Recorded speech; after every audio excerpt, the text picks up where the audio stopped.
Welcome to the Rainmaker Podcast, where we elevate marketing leaders inside and out. I'm your host, Veronica Rami, master marketer, executive leader, and mentor to ambitious marketing leaders wanting to advance their careers. Each episode is filled with genuine, unscripted conversations with some of the world's top marketing experts, accomplished leaders, and industry trailblazers representing brands, both large and small.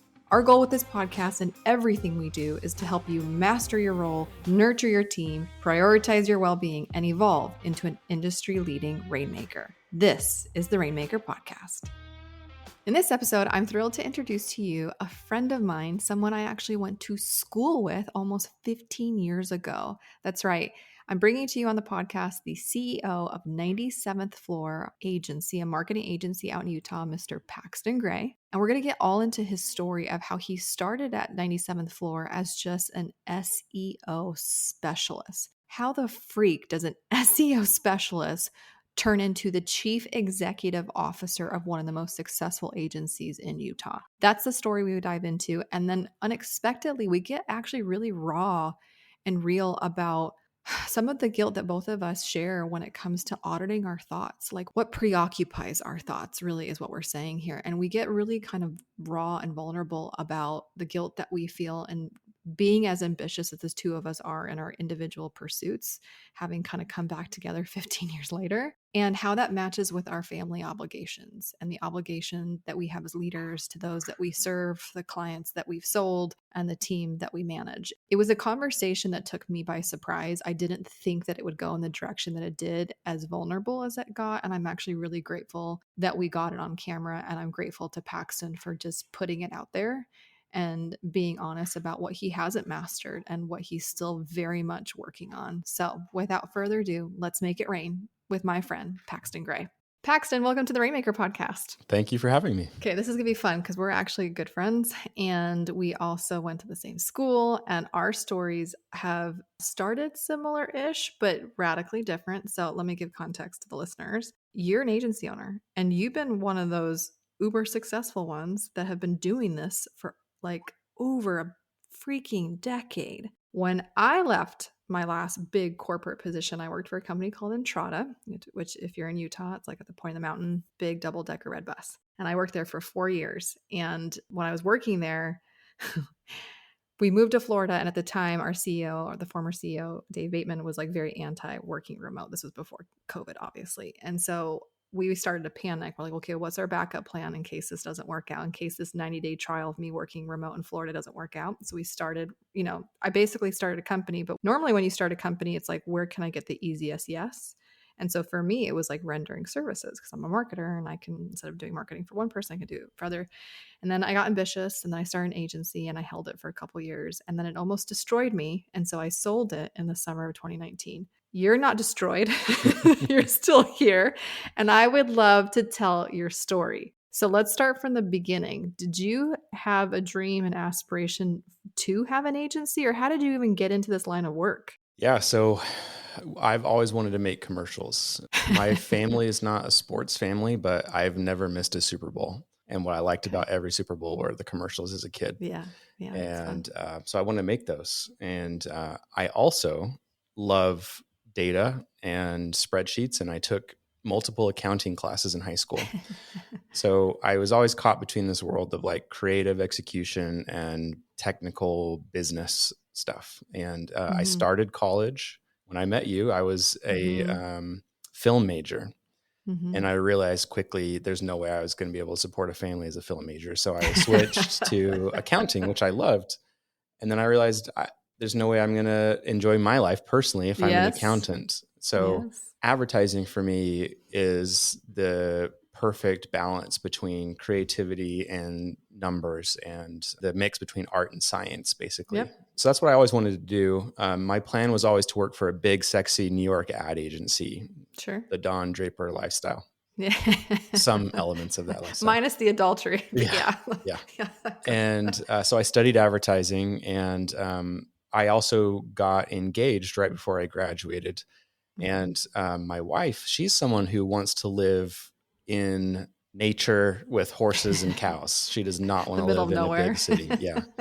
And so we were kind of at an impasse. And so I started looking around Utah for places to work. And I saw 97th Floor and I thought that sounds like the cool, sexy agency that I've always wanted to work for. So I did not found 97th Floor. They had existed for a few years before I started. But I started here entry level, just doing some SEO stuff, and realized like, I think I was employee number 12.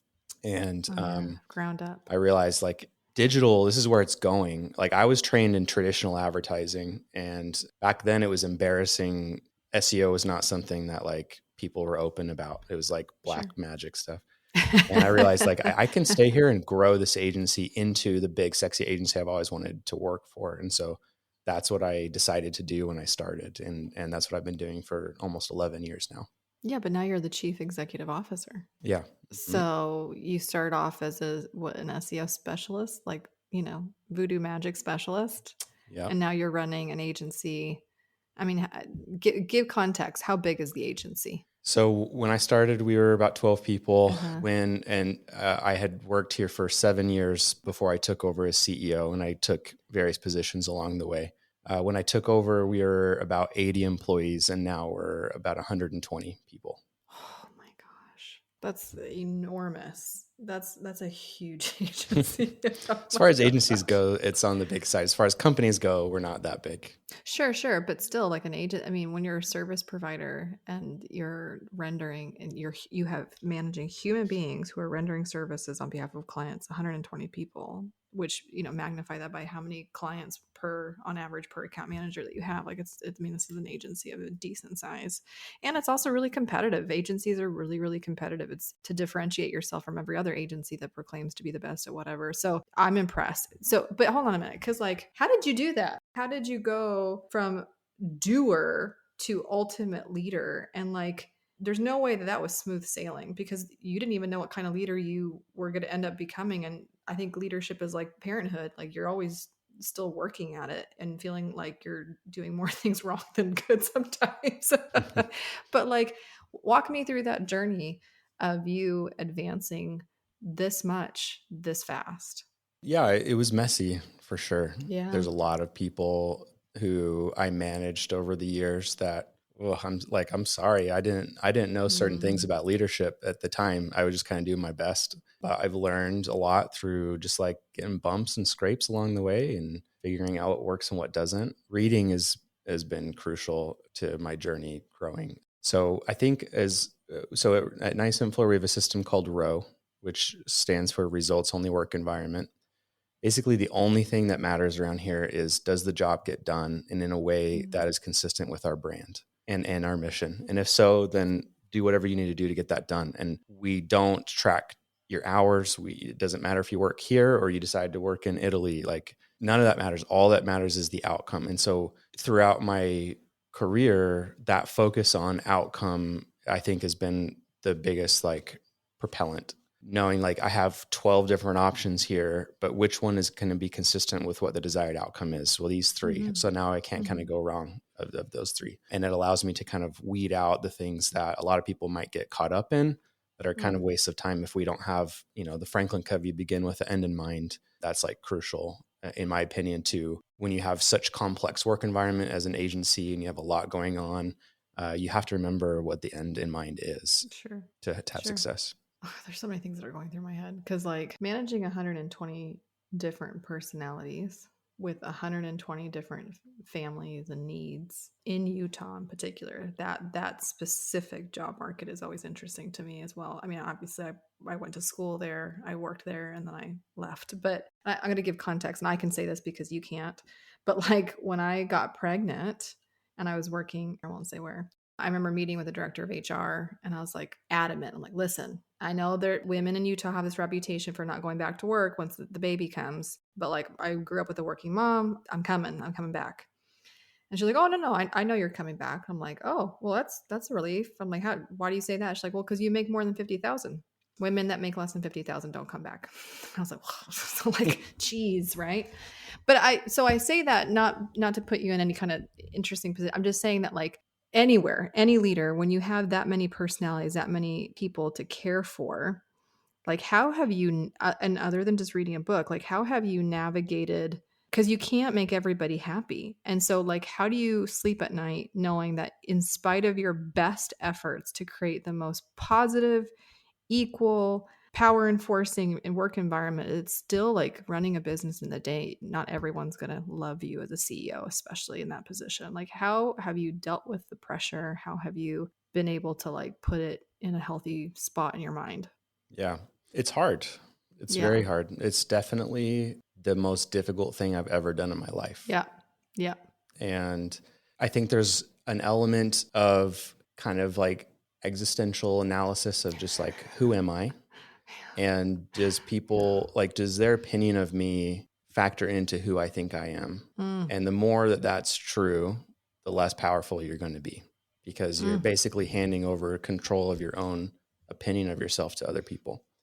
Now, if you go too far in that direction, you have the risk of becoming completely tone deaf. Yeah. So I think there's a good balance. For me, something that has provided an unexpected sense of surety is our mission, which is to elevate people and brands we believe in. And whenever I'm faced with a difficult decision and or I don't necessarily like either outcome, or sometimes you're just in a hard place and you have to do something, holding to that, like, why do we exist? We exist to elevate people and brands we believe in. So if that's why we exist, then which of these decisions is the best decision? And then I can run forward knowing that maybe I don't like some of the outcomes of this decision, but it's the most in alignment with why we exist as a company. And so I'm going to move forward with this despite it being difficult. And maybe people don't like me or whatever. But I also hold on to the fact that I think most people they just lack context and they lack the full story. And so I think approaching those relationships, knowing that they lack that and realizing, if they had the full story, then perhaps things would be different. And I'm just going to give them the benefit of the doubt that they just must not know the whole story. And then the third thing I'll say is just, you said, despite your best efforts, realizing that our best efforts are never enough or done. And so there's constant improvement. Yeah. There's never a point where I'm going to say, like, you know what, I've done my best and I'm moving on. It's going to be, I've done my best, but it could be better. How could it be better? And so key in leading lots of different people is having lots of different people in your leadership team. My leadership team are all very different people. They come from very different backgrounds. They're different ages. They're half women and half men in my leadership team. And getting different perspectives on things allows me to make decisions that are going to be best suited for most people and take different things into account. I think you brought up something really interesting, because I've been exploring this as well, especially in 2023. I look at leadership as like a walking contradiction at all times. It's the same thing in parenting, right? Like, I know my kids love me, but sometimes they really don't like me, and vice versa. Like, so I love my kids, but man, it's the same idea. Like, I think being a phenomenal leader is a juxtaposition of opposing forces. Like, I have to at the same time simultaneously be certain, because I'm a leader, but also open. And I have to, be direct but also compassionate. And I have, like, it's in holding both of those opposing traits healthy and equally, am I actually a great, well-balanced leader? Because, even in parenting, right? Like, if you're too permissive, it's not great. If you're too tyrannical, not great. And so it's really both. Like, yeah, you're going to go in timeout, but I love you. Like, it's the same idea. And I'm not trying to compare employees to children. That's not what I'm saying here. I'm just saying, when you are in the position of responsibility of another human being, there are days where it feels like you are literally in opposition of yourself to try to do the right thing, which is something that I don't think a lot of people know how to articulate or even be aware of in their own bodies. It's really interesting. And I've been trying to learn more about this when it comes to internal family systems and different therapeutic models. But to your point, which I think is really interesting, what helps me get out of myself and potentially these moments of spiraling when I think other people are not happy with me, or I'm not even happy with myself and the decision that I made necessarily, is who I surround myself with. Now, here's what I've noticed, and you tell me, but sometimes when leaders themselves aren't doing the work that is required to be a really efficient, effective leader, we're doing everything we can to mask our own insecurities. And when that happens, you tend to surround yourself with yes people, because yes people don't make you feel insecure. Mm-hmm. But when somebody's doing the really hard work on themselves, what I often find in their leadership dynamic and in like the leadership room is that they have a variety of different leaders that will speak truth to power and they don't agree. And there's really healthy, hopefully healthy tension or great counsel over campaigning. Have you noticed that in yourself, like who you now attract, or are you conscious of like the people that you've surrounded yourself with to grow the business in this role that you carry? I'm very curious how you've looked at that or what you've realized about yourself, because you have to also compile this room and navigate this room. Yeah. I would say This is deep. I do have a leadership team who I think is willing to speak up and share their Yeah. opinions. I'm trying to think about like why I think I have that. And I think for me, I'm laser focused on our mission and I don't care about anything else, to be honest. Like, Interesting. I couldn't care less what they think of me. I mean, I'm not looking for like honor. I'm not looking for Yeah. awards. Like, all I want is to elevate the people that work at 97th Floor, and I want to elevate our clients. That's all I care about. And so as I look for people to fill leadership positions, I look for people who can similarly set everything else aside. Mhm. And what is going to best help us do that? HubSpot has a great rubric or way of thinking about this where they say like, what is best for the client? What is best for the company? What is best for the team? And what is best for the individual? And that is the order of priorities.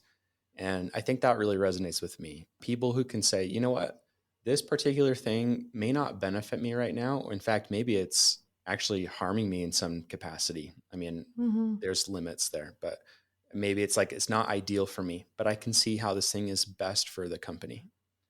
People who are able to do that, those are people I want in leadership positions. They can put all their personal vendettas, personal goals and aspirations aside. And not to say those things aren't important, but when it comes to making big decisions, it's all about that goal. There's this little infographic that talks about, it was a conversation between Elon Musk and Dharmesh years and years ago. And they talked about people are vectors in an organization. I know this one. And good leadership is about not getting those vectors to be longer, because vectors have both direction and length, right? Yep. It's just about getting those vectors aligned. And when people align, the output is many, many times higher than when they're misaligned.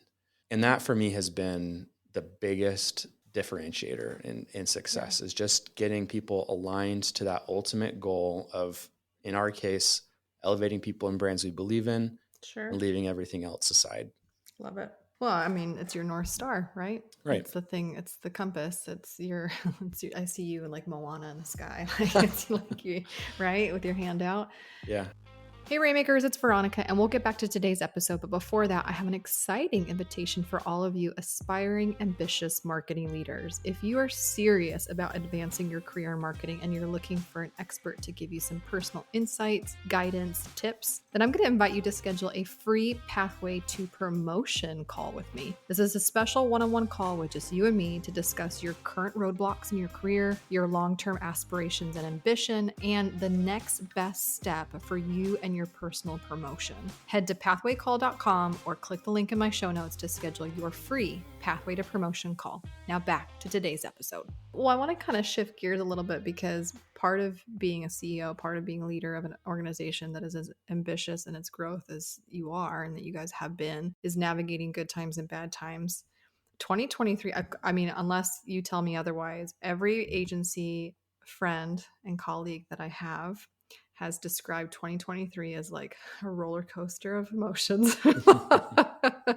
And we're on the brink of, and I was just talking about this with April Dunford, who we just finished our podcast, where she was talking about like, we're entering a constriction year, like where marketing has to change, because you're not really talking about growth, you're talking about cutting costs. And like, we're about to enter into this new, year, which is also an election year for us in the States, and agencies have been hit hard. And I don't know if that's true for 97th Floor, so I'm not asking you to reveal your P&L, but I'm just saying it seems to me that there is a new current that most agencies have to navigate. And so I'm curious, as a CEO of a very successful organization, what's happening? What are you seeing on the frontier of your space?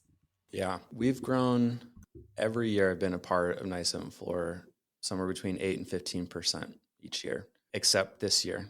We've been pretty flat. Fortunately, we haven't declined, but we've been pretty flat. So that's never fun. And, as a business, everyone has ambitions and wants to grow. And so to fulfill all that, you need to grow. And so yeah, navigating that is a fun thing to figure out. But what I'm seeing happen is it's kind of interesting. There's some counterintuitive things that I think marketers should be thinking about right now. One is, as budgets are constrained, executives are focused on ROI and profitability more than ever. And some marketers, so at Nice and Floor, we believe marketing is three things. Great marketing is three things. It's empathetic to an audience, it's innovative, stuff people haven't seen before, and it focuses on growing the bottom line. There's lots of marketing campaigns that hit some of those things, but not all of them. To be great marketing, we think it has to hit all three. And it's shocking to me how many marketers aren't focused on bottom line profit and kind of get annoyed when they have to show ROI. So like, we got to get comfortable with that. Some people read that as saying bottom funnel. And that's not what I'm saying. I'm saying you can be doing top of funnel things, you can be doing some branding campaigns, whatever, but you need to paint a picture for executives of how this will lead to bottom line. So that means you got to get comfortable with forecasting, you got to get comfortable making connections and understanding margins and things like that. And so while budgets are getting tighter, yes, the good marketers who can connect their actions to profit are going to see potentially more budgets as executives care more about that. And the second thing that I think marketers need to think about is real estate. The real estate market is a supply and demand situation, right? The more people want homes and the fewer homes there are, the more expensive those homes get. Attention, people's brains work the exact same way like real estate. And as marketers are being pushed to show ROI, a lot of them translate that to bottom funnel. And because so many of them translate that to bottom funnel gets really crowded and it gets really expensive. And so across the board, we're seeing like bottom funnel bidding on terms getting much more competitive. There's lots of companies who are going straight down to purchase and demos and things like that. So many companies are vacating top of funnel. And so what that's creating is a very expensive bottom funnel and a very inexpensive top of funnel. So for marketers that have the guts, the play right now is to invest in top of funnel and branding while it's so cheap. None of your competitors are investing there. And there's a play to be made where you can get their attention top of funnel for very cheap and drive them to your own bottom funnel so you're not contending against everyone else. But it takes guts to get there, and you have to prove, like, show your homework of how this is going to grow the business. But I think that's the play right now. When 2020 hit, we have a client in the cruise space, and I thought for sure they're gone, right? But they wisely decided to keep investing in marketing. And they did, even though they couldn't sell tickets, but they were investing in awareness while all their competitors shut off all marketing. As soon as cruises started opening up again, they shot up. Like if there's a list of 10, they were sitting at maybe number 7, they chopped up to number 3. And so they made the wise play of investing in awareness while it was super cheap. And I think the same thing is happening right now. How do you distill that shift or that? I mean, that was like a TED talk. So like, how do you take that and make sure that 120 employees underneath you is prescribed to that? Like they're in, how do you take it from the mountaintop to the people, even within the, like, one thing is to communicate and like change your sales pitch and the deck. Another thing is to make sure that your team is fulfilling that. Well, part of it like operates, like I don't arrive to that conclusion from my own genius. It's not, it's me talking with our team members, it's seeing what's going on. And so it's me piecing together ideas from different people. And so it's an organic take of what the agency believes. It's not just what I believe. And so really my job is to see what's happening, distill that into, we're all seeing this, right? Yeah, everyone's seeing this. So now how do we do this? And so really, in my opinion, leadership, like half of leadership is repeating yourself like 20 times over and over again before people like grasp it. And that's just what we do, And so it's working with mid-level managers. It's helping people understand what's happening and then giving them freedom to innovate within that and celebrating that innovation. That makes complete. That's funny. I too agree that a big part of leadership is just repeating yourself ad nauseum. How did you communicate with your employees, or how do you communicate with your employees? Is it Slack, or do you have company meeting? Like, how do you get messages out? Well, yeah. So we obviously we're going to definitely utilize our company communication channels. So yes, definitely Slack. We also use Voxer when appropriate. And then of course, with everybody working virtually, the more that we can get on Zoom calls. I'm a camera on Zoom call person. It Me too. bugs me to no end when people's cameras aren't on because there's so much body language that feeds energy into the virtual room. And so when that is not available to me, especially as a visionary, like if I'm the CEO of my own organization and my job is not only to distribute vision and mission to prospective prospects and stages and whatever in my personal branding efforts, but my job as a CEO is also to distribute my mission and vision with conviction within the walls of my own effing organization. That's my job. If not, what's the point if I can't do it both internally and externally? So then if I'm doing that on almost like a performance where you're like, I'm like, we're going to do this campaign. We're going to do this epic launch. This is why. And if I can't see the response of my own team, then I know it's never going to get executed the way that I hope it will if they're not bought in to the vision of why. Mm. And so, yes, I am very intentional, and I certainly train our rainmakers because these are these mid-tier, mid managers, that when you're kicking off any type of launch or campaign, you make a party out of it. Like what's the raw, what's the why of, and the where, like the destination, the why behind it. And your job is to get everybody on board if you have any chance of having high level execution of this dream. And so absolutely. That point about energy, I think, is often underappreciated until you've stepped into a leadership role. Yeah. Or even more impactful until you've stepped on stage. And I think you've noticed this probably just as much as me, like how much I appreciate that person who sits in the front row and nods their head. Yeah. Like, I'm so grateful for them. And they, without knowing it, they make the presentation better for everyone else 100%, because they're adding 100%, energy to it. 100%. So many people are just so passively like consuming energy and not giving it all. My last speaking engagement, I just did the digital summit series in Raleigh. That's actually where I met one of your team members. So I will on purpose come to the room that I'm supposed to speak in before it's my time. And then in between or wherever I can, I'll start talking to people who are sitting around. I'm like, what are you hoping to get out of this presentation? Like, tell me, because what happens is that these people that we conversed and built a little bit of rapport with, they're the most aggressive nod shakers because like I asked them what you wanted. Am I delivering what you want? And so like, I will also very strategically try to find people who are engaged left side of stage, right side of stage, front stage, backstage, because that also helps me make sure that like I'm scanning the whole room so that anywhere that you might be sitting, it will feel hopefully that I'm speaking just to you. So like, oh yeah, I'm very intentional with the speaking stuff. Like I want it to, it's almost like a comedian. Like you want to break the fourth wall. Like you want to, I'm not doing a good job unless I'm hearing an amen in the back or an aggressive head nod or ferocious, writing notes. Like that's the best part of speaking is that you're co-creating this energetic exchange between people. And like, that's why like I've tried to do YouTube videos and I've tried to do these things within the walls of my own home, AK studio.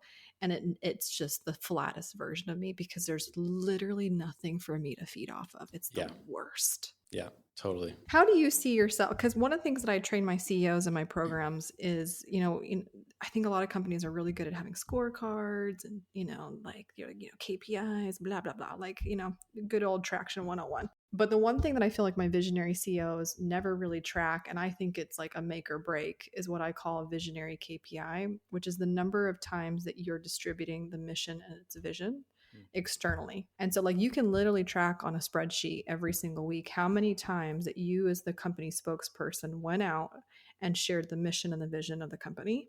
And it can be an audience of one really strategic lunch, or it can be an auditorium of 1,000 people that you're on stage and it's a speaking engagement. I'm not quantifying the touch point by the number of people who heard the mission or the vision. I'm just talking about the number of times you did it, the number of times you showed up on social media or you did this or whatever.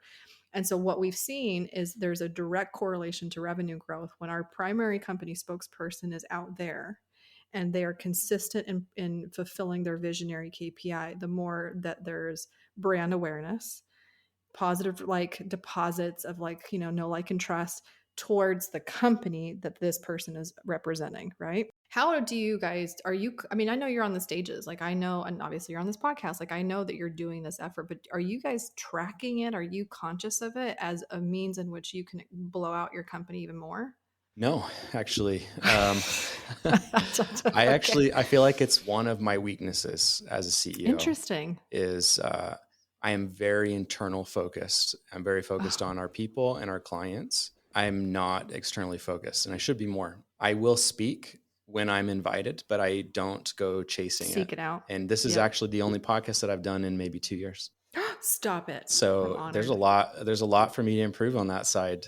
I think in one aspect, there's just a lot for me to think about internally that it takes a lot of my time and bandwidth. Consuming. Sure. Yeah. So I think it becomes the second priority, Mm. which is never addressed. It's always the first priority that gets addressed. Well, yes, ideally, if it was me, I would be telling you to do this. You're not my client. But the other thing that we can do as well is that you build up mini spokespeople within the organization. So it's not just you that has to hit every stage. I mean, that's how I became a Tony Robbins speaker for a split second before COVID, because there were so many stages that Tony and Dean were being invited to speak on that they weren't going to do because they're going to put up on their own stages. So they made a speaking team, and I happened to be one of those, to distribute their mission and vision on stages on their behalf. And so when you're sitting on a company of 120 people, they're all going to want opportunities for advancement or pay raises. But one form of compensation that I don't think gets enough credit is like, we're going to invest in your personal brand by having you speak on our behalf. And you're going to build up human equity that will serve you the rest of your career when you're no longer with us anyways. Yep. So like, I remember when I worked at Entrada, they specifically, one of the reasons that Josh hired me, Josh Albrechtson, was because he's like, we wanted this role to be very visible on stages on behalf. And we could just tell in our interview with you that you had a lot of presence and, Cool. passion. I'm like, well, that's the Latina in me, right? And so, but they true to their word, they put me on a lot of stages and I soaked it up. And so after 4 years and loving my experience there, when it was time for me to like go out on my own, all of that collateral, all those pictures of me on stages went with me. And so it wasn't hard for me to get my own stages when I was just selling myself, Right. And that's something that I think we don't afford our employees enough or look at it the same way. That is a huge advantage. Yeah. Yeah, I agree. Yeah, we do have some employees speak. We also have a deal with every employee where if you get invited to speak somewhere, we'll pay for you to fly out. And Heck yeah. but we could be a little bit more proactive about getting them spots. Stages. Yeah. Stick with me, kid. No, I'm just kidding. Yeah. Like it's amazing. And I think too, like to add to what you're sharing about the 2024 trends and how some of the shifts that you're making, for me, I mean, there's so many different ways that you can generate traffic for yourself, whether you pay for it or you earn it. But to me, like, I think 2024 is so much like I'm putting a lot of chips on relationship marketing in particular, because when it gets super noisy, super competitive, red ocean, and either you hire $100,000 positioning expert or you just get really serious about your relationships, because when a person recommends, especially an agency, especially when you're a service provider, for heaven's sakes, but like relationship marketing and leveraging relationships is everything to me. And then some, certainly dependent on the industry, but yeah, like I'm going all in on relationships as the means in which I'll never have to worry about where my next meal comes from. Yeah, I absolutely agree with that. It's something that we've found, like we work with mid-level enterprise companies, and part of where my perspectives come from is I invest a lot in interviews. So I'll interview clients, we interview prospects, we interview our own employees regularly. And we have an internal podcast for both employee interviews and for client interviews. And what I've learned, one of the many things I've learned from doing these, is that our ideal customer does not Google. They do not click on an ad. They would never go to Google and search marketing agency ever. No. What they do is they ask their friends, who do you use? And so same as you, like that's where we invest. So we actually don't do SEO or ads and stuff for ourselves. It's all about cultivating relationships. 100%. Well, I mean, you and I could spend another hour talking about this, I'm sure. But we leave the last question of our podcast episodes to be whatever you would like it to be. So this is where you get to ask me any question and put me on the hot seat. All right. What is your go-to when things are kind of ramped up and high pressure and you're feeling a lot of emotions? How do you unwind? How do you deal with that? How do you cope when things get difficult? It's a fair question, especially as a personal brand, because if I'm not doing well, it's the shame is very close to home because it's not an external entity that's not doing Right. well. It's not this company, an LLC that we're talking about. We're talking about Veronica Romney, veronicaromney.com. Right. Right. so, Yeah. so it gets the feelings of shame or embarrassment or anything to do in that family of feelings is very close to home. And my husband knows it too. He's like, I can tell that you're carrying it. I'm like, yeah. Like, so I've definitely, and it's had, I'll be honest with you, 2023 was a big year for me to personally focus on my health because that has negative consequences in the body as well. When you carry too Yeah. much stress, you have adrenal fatigue, you have cortisol dysfunction, you're like not sleeping, there's lots of ramifications. We don't have to go through my HIPAA stuff, but it has certainly been a focus for me. And one thing that there's lots of things that I've done to help. Again, that's a longer conversation. But the one thing that I will say that I was not conscious of is the power of transitions. Maybe this is more suitable for, I don't know, because it seems like you're calling me in from like an office. But like when I used to work in an office, the transition from my personal life to my professional life and back into my personal life, like the transition happened for me because I literally got in my car and drove home. But in the remote work environment, I work from home. I live my life from home. I'm married here. I have my children here. I do church stuff here. I mean, like there's all the hats that I wear are happening from this single point of headquarters. And so one thing that I was not good at, and I'm not a big laptop life person. I don't like to just take the laptop wherever I go because then Yeah. everything becomes my professional setting. So like for me to transition, I have so many booby traps on my phone that like, like you can do the filters or whatever it's called, the work mode, the focuses, the Yeah. different focuses. I have different focuses that kick in that turn off all my work apps Mm. at certain hours in the time. I bought this beautiful rust colored chair in the background that she's called Cher, the chair, because she's a transition chair. So the chair I'm sitting in right now, this is really like tactical, but like literally I'm in my commander chair and it's this, Yeah. swivel brown leather. And then I go into my transition chair where there's either journaling or just some good old fashioned decompression and breathing exercises.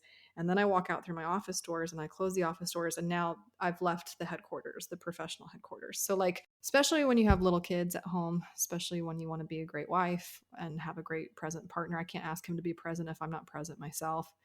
So, like, it is very intentional physical transitions and booby traps on my phones and things like that. So technology doesn't rule me. But I'm just going to be radically honest with you. Like if I still had to do an audit of my thoughts, I still think more about my business than anything else in my life Yeah. without even coming close.